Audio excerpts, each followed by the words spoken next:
अस्सलाम वालेकुम रहमतुल्लाहि व बरकातुहू। मैं सैयद सलमान गिलानी आज आपके सामने एक ऐसी शख्सियत का तारुफ रखने वाला हूँ जो नाबग़ैर रोज़गार है, जो मल्टी टैलेंटेड है, जो शायर भी है, अदीब भी है, सदाकार भी है और बहुत ही अच्छी शख्सियत के मालिक हैं। सीरत और किरदार के हवाले से जनाब ताहिर उबैद चौधरी साहब, इनको आप मुख्तलिफ चैनल्स पर इनकी आवाज़ सुनते होंगे।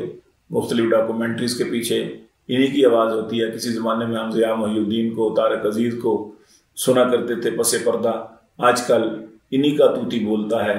और इस हवाले से मैं ये बात बताना चाहता हूँ, आज जो एक मुनफरिद बात है वो ये कि सऊदी हुकूमत ने इनकी आवाज़ को अपने एग्जीबिशंस में और अपने क्या कहते हैं बैनुल-अक़वामी सीरत म्यूज़ियम्स के लिए पसे पर्दा इनकी आवाज़ को चलाने का और इनको दावत दी है कि ताहिर साहब आपकी आवाज़ की हमें ज़रूरत है।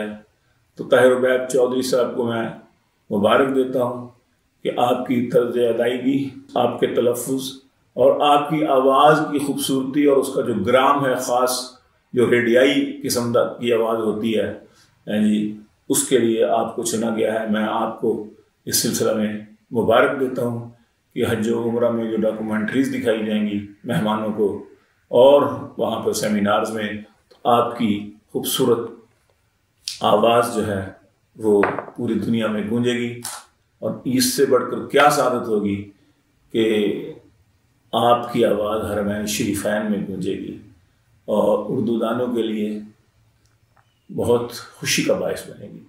मैं आपको, सऊदी हुकूमत को इसके लिए मुबारक देता हूँ और दोनों हाथों से सल्यूट करता हूँ।